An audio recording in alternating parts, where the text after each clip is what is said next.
and thank you for joining us today. I hope you're having an AWS Awesome 2021 Summit Online. My name is Ben Kidney, and I'm the Head of Digital Engagement at AWS. It's my honour to be presenting with Romain Vivier today. Romain is an Enterprise Solution Architect Manager with a long-standing experience in the digital user engagement space. Together, we help customers leverage data and machine learning to deliver their personalisation and marketing automation programs. Today, Romain and I will focus on customer data analytics and how to best leverage machine learning to extract more value from data by implementing predictive analytics. AI/ML has been on most organisations' agenda for a while. An increasing number have been experimenting with machine learning, advancing their data-related capabilities, acquiring new technologies and talent, and integrating machine learning into their business processes. A survey from Cognilytica highlights that 40% of organisations are currently implementing at least one machine learning project or plan to do so within the short term. While Gartner tells us that 75% of enterprises will move from pilots to production over the next 3 years. Machine learning is certainly top of mind for every organisation, but is far from being mainstream yet. There are still a lot of opportunities out there to reap the rewards of being an early adopter. In the customer analytics space, we really see various stages of adoption, but more importantly, various speeds of adoption when it comes to predictive analytics. We've observed that the velocity at which a customer is adopting machine learning and predictive analytics is tightly related to whether they have built the right data foundations to be able to scale their initiatives. So who are the teams that are dealing with customer data analytics and that are most likely on a similar path, trying to differentiate, trying to deliver more value to their organisation and potentially competing for relevance in their organisation? Traditionally, data analytics teams have been the ones in charge of products, operational insights and customer analytics use cases, aiming at providing that single view of the customer, trying to integrate siloed data sources across the different business units. Product teams have also adopted a more data-driven culture and have developed capabilities to leverage data that better understand customer behaviours and inform their product decisions and experiments. As for marketing teams, they have long gone past focusing only on campaign performance measurement and conversion rate optimisation. Reporting on KPIs like customer lifetime value requires a much more holistic approach to customer data. Last but not least, growth teams. If you think about the product team as the ones creating value for customers and the marketing team as the ones communicating that value to customers, the growth team makes sure customers are actually getting value from the product. For that, they need to build a deep understanding of the customer journey in order to identify areas for improvement. Teams today are doing at the very minimum what we call descriptive analytics, which is about looking into historical data to describe and understand what happened in the past, and to try and extract patterns and meaning from it.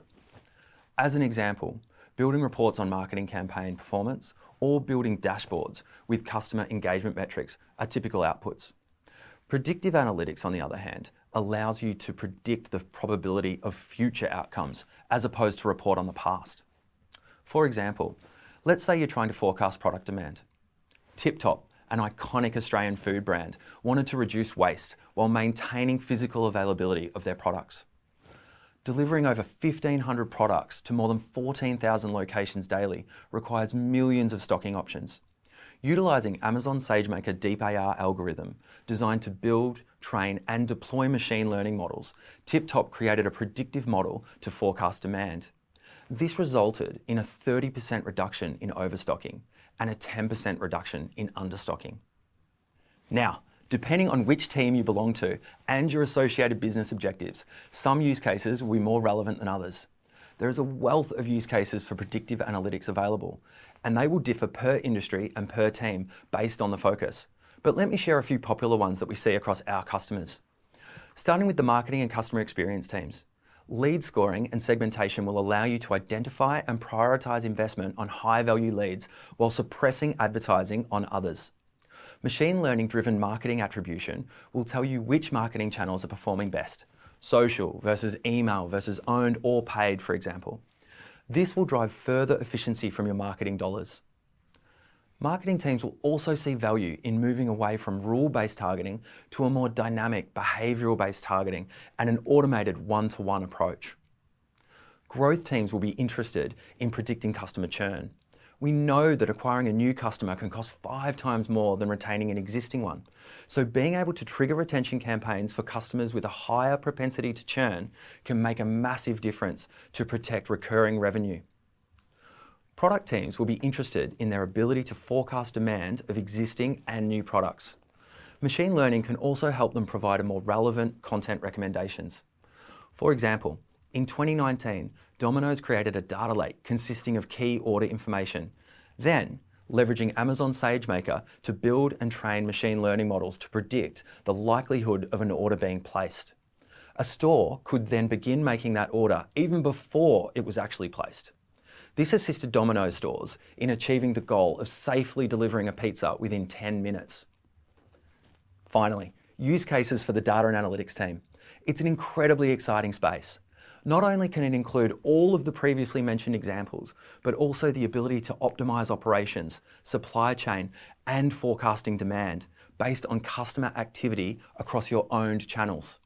For example, understanding a product's popularity in a geo or amongst a certain segment of customers can inform decisions that are made across inventory management, pricing, and customer service. This will impact not only overall sales, but also operations and profitability. And now, I'll hand over to Romain, who will share how your organisation can action some of the concepts and use cases we've spoken about today. Thanks, Ben. Being able to make an accurate prediction as to whether a customer is likely to churn is good, but being able to prevent it is even better. To really derive value from your predictions and insights, you need a certain level of integrations into the related delivery platform downstream. In the case of customer churn, it would be the customer engagement platforms that orchestrates customer communications in order to trigger automatically retention campaigns, as an example. This is what Vocus Communications, an Australia-based telecommunication company and an AWS customer, did. They saw the value of using data analytics to both acquire customers who have newly connected to the NBN and also build customer churn models to reduce churn rate for existing customers by proactively offering them a far superior customer experience on the NBN network versus ADSL. That means that no matter how good you are at predicting the future, you will need a tight collaboration with the teams in charge of the delivery platforms to create those outcomes. So start thinking about those teams as consumers and start thinking about the insights and predictions you generate as a product. As you identify who are going to be the consumers of your predictions, you will define how you need to package it to make it attractive, usable, but also discoverable by the rest of your organizations. After all, it could benefit other teams for use cases that you haven't even thought about. And beside the insights and predictions that you're going to generate, the raw data, the cleansed data, as well as the new features that you will create as part of the machine learning process could also be considered as data products whose value is increasing as it's being refined. So if you're the marketing team or the growth team, then you might be relying on the data analytics team to provide you with cleansed data for your project. In that scenario, that cleansed data is their product and you're their consumer. Basically, everyone involved with data is somehow a producer or a consumer. That's why thinking of yourself as a product manager will help you focus on the value it's going to deliver for your consumers and the organization. Now that we understand the value of predictive analytics, let's picture what does success look like. So success is a state where you spend minimal time dealing with incomplete data, inconsistencies, and manually importing, exporting data from various data sources. Instead, everything is automated via either batch or streaming data pipelines. So you have customer data that is accurate, consistent, up-to-date, and complete, meaning you've broken down those data silos. To sum it up, you have data that you can trust. Your team can self-serve. You're not bound to another team's availability or competing priorities to access the data you need for your own projects. You have permission-based access to interfaces like data warehouse, data microservices, or well-partitioned data lake to access clean and reliable data. Data is easy to find and you know what to use it for or not. Your team is self-sufficient in not only building your predictive models, but also deploying and maintaining them. Finally, your product is consumed and leveraged by other teams to improve the overall customer experience. This means you've built a strong interlock with the rest of your organization and focus on common goals like increasing customer retention or customer lifetime value. All right, let's use a concrete predictive analytics example, and let's work backward from there to identify what are the capabilities and skills required to successfully implement it. Let's focus on the next best offer use case, also known as next best product, next best conversation, next best content, and so on. So if I am to oversimplify the problem, what we need is first, for the right data to be available, then build a model from the data and build the right interfaces for my predictions to be made available to consumers. Let's see how we get our hands on the right data first. But what is the right data in the context of next best offer? So this use case is about matching users with the best offer.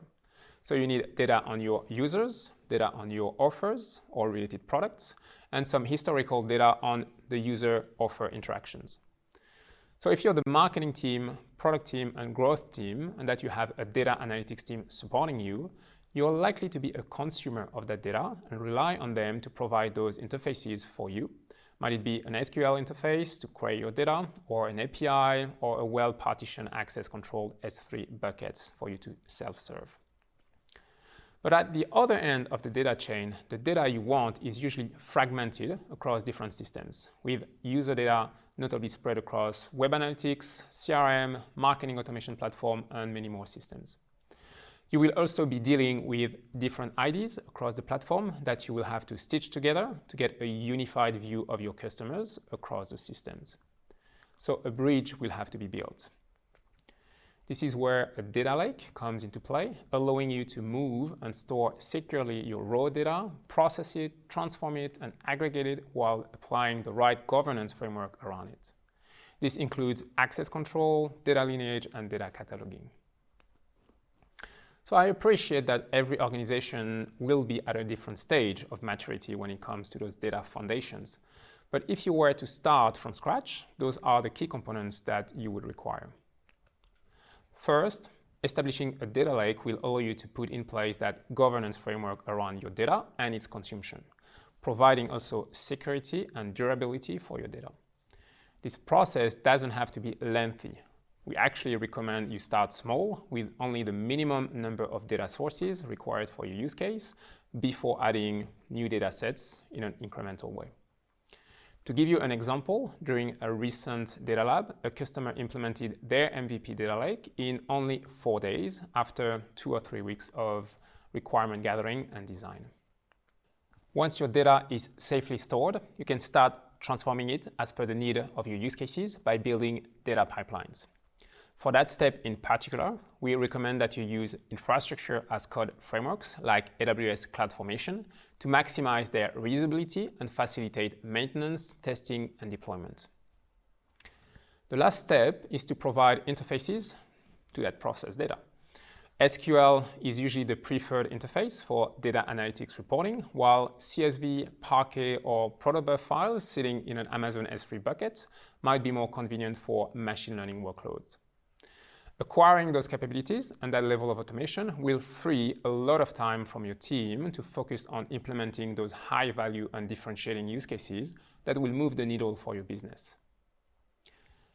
So we've got the data. Let's see now how we go at building and deploying your model. Let's have a very quick overview of the machine learning process first. Data preparation is what we've already covered with the data foundations and the data pipelines.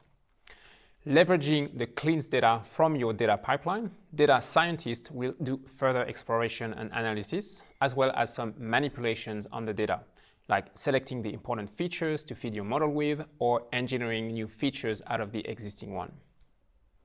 Then they will be able to build the model, train it, tune the parameters, and iterate a lot of time till they get to a satisfying level of performance and accuracy. Those last two parts are where a data scientist creates that secret recipe that will make the difference between an average or highly accurate model. Now that your model is built, you can make predictions. Great. But remember, you need to be able to action them. And in the context of our next best offer use case, the underlying delivery platform that you will need to integrate with is likely to be your marketing automation platform and/or your website optimization and personalization solution. And because your predictions will become an integral part of their workflow, they will require you to commit to a service level agreement, an SLA, that meets their requirements.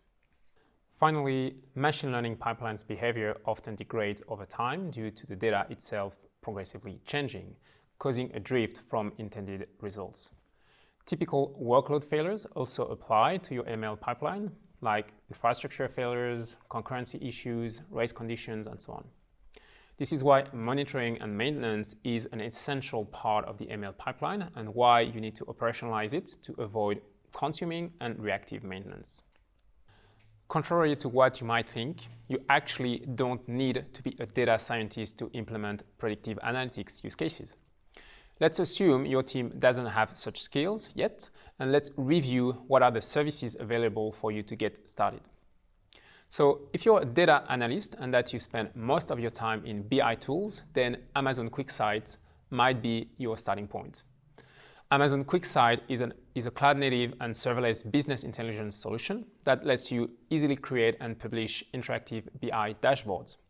It includes machine learning-powered insights like anomaly detections or forecasting for basically any kind of time series.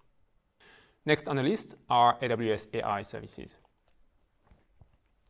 AWS has specifically built those AI services to enable non-data scientists to implement machine learning capabilities in their workflow and application.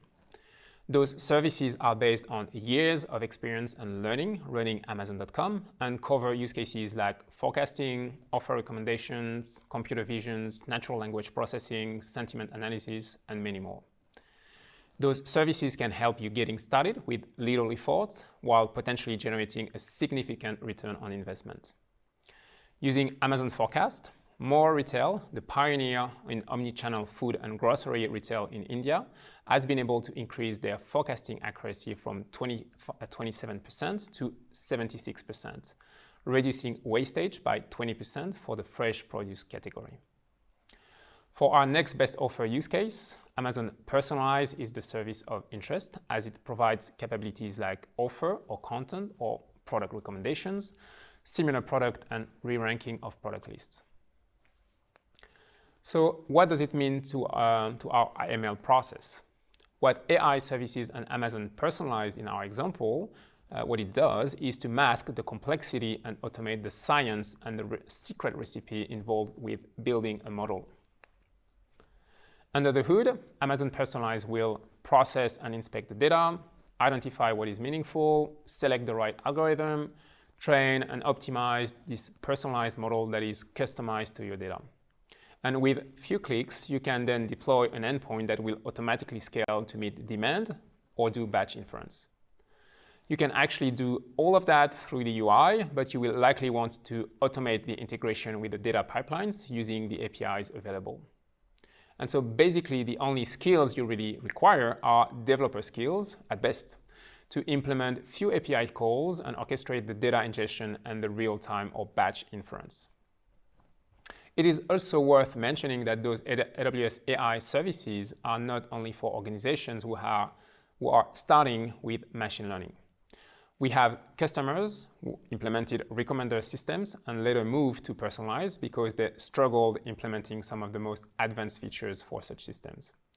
For example, implementing the feedback loop with real-time integration of events like views, impressions, or managing cold start when a user is unknown, or introduction of fast-moving catalogs of offer products, for example. All of that is, in that case, taken care by Amazon Personalize for you. But what if your use case is not covered by one of the existing AWS AI services? Nothing to worry. Amazon SageMaker is the next service you need to look into. It is a suite of fully integrated capabilities that will significantly facilitate the whole machine learning process from beginning to end. Amazon SageMaker comes with an integrated development environment, Amazon SageMaker Studio, that will put all the required capabilities at your developers' fingertips. One of them is Amazon SageMaker Pilot that will let you choose which target to predict from an existing dataset and will allow you to train both regression and classification models. Typically, if you want to implement a customer churn prediction model without having data scientist skills, this would be the way to go. Finally, as you develop skills and experience around machine learning, Amazon SageMaker will allow you developers and data scientists to implement any use cases and build your own custom models, leveraging built-in capabilities that will facilitate things like data wrangling, ML pipeline build, containers, and resource deployment. As an example, Domino's Pizza built what they called cognitive rostering. It uses machine learning to help Domino's franchisees and managers to build accurate rosters based on forecasted sales, taking into account things like product details, public holidays, sporting events, marketing activities, historical data, and seasonal changes. Integration is also front and center, notably when it comes to accessing the data. An example of that is the recently released integration with Amazon Redshift, our data warehouse service that allows a SageMaker user to use SQL statements to create and train Amazon SageMaker ML models using your Redshift data. This integration also makes the model available as a SQL function within your Redshift data warehouse so that you can easily apply it directly to your queries and reports. So pretty cool. So who has walked down that path successfully? Many, and Meka is one of them, and their journey perfectly illustrates what I just described. Meka is one of the largest beauty retailers in Australia and New Zealand, with more than 100 stores and a massive online presence. Their personalization project is built on a wider data transformation, which began in 2018 when Meka built a new data warehouse on the AWS platform. After building the data foundations, the business wanted to progress from the ability to access simple historical data to more predictive features, and began working with an AWS partner and AWS to personalize the communications it sends to customers. They first leveraged Amazon Personalize to get started with ML and personalization. And by including personalized recommendations in their marketing emails, they increased the average order value by more than 50%, and click-through rates increased by 65%. Following this success, they built on those foundations and started to implement other use cases, like a long short-term memory propensity model to identify the best timing for product replenishment in order to optimize sales and operational costs. Today, Meka is running its personalization model weekly for all active customers, generating more than 10 million products recommendations every week, and this across all marketing campaigns. All right, time to wrap up. So, top 3 things to remember. First, think about the predictions and insights as products and behave as a data product manager by having a consumer-centric approach. Second, getting your data foundations right will open a world of possibilities, not only for machine learning use cases, but also your other data analytics workloads. Third, you don't have to be a data scientist to do predictive analytics. We provide your developers with the right tools to implement those high-value use cases. Finally, for those who haven't started yet on the journey, I would strongly advise the following. First, pick a predictive analytics use case that you think can deliver value to your organization. Second, evaluate its value and impact to the organization if successful. Basically answer the question, is it worth the effort? And if it is, start working backward from there and identify what you need to execute on it. Think about who are going to be the consumers of your product, which system you will need to integrate with so that it consumes your predictions. Identify the data sources you need. Can you access them easily? Who is the owner? These are the dependencies that you will have to work with. Finally, don't hesitate to reach out to your AWS account team and your preferred AWS partner to get support and training to fast-track your project. Another mechanism that can help you to get a jumpstart on your project is AWS Data Lab. AWS Data Lab offers accelerated and joint engineering engagements between customers and AWS technical resources. It helps create tangible deliverables that accelerate data analytics modernization initiatives. Customers leave the engagement with an architecture or a working prototype that is custom fit to their needs, alongside with a path to production and deeper knowledge of AWS data analytics and machine learning services. While you enjoy the event, learn more about our analytics portfolio with these sessions. After Summit, consider participating in our analytics programs like Data Drives Everything and AWS Data Lab to help create a data strategy and/or get building. You join the AWS Summit online to learn, and you can keep the learning going after the summit with resources from AWS training and certification. We offer many free and on-demand digital courses, as well as virtual and instructor-led trainings. AWS experts will help you or your team learn to build and validate your data analytics skills. And when you're ready, prepare for the AWS Certified Data Analytics Specialty Exam, which validates your skills and provide an industry-recognized credential. For more information, visit aws.training/analytics and be sure to check out our AWS Ramp-Up Guide to learn more. Thanks for watching. I hope it was useful, and please take a minute to fill in the survey.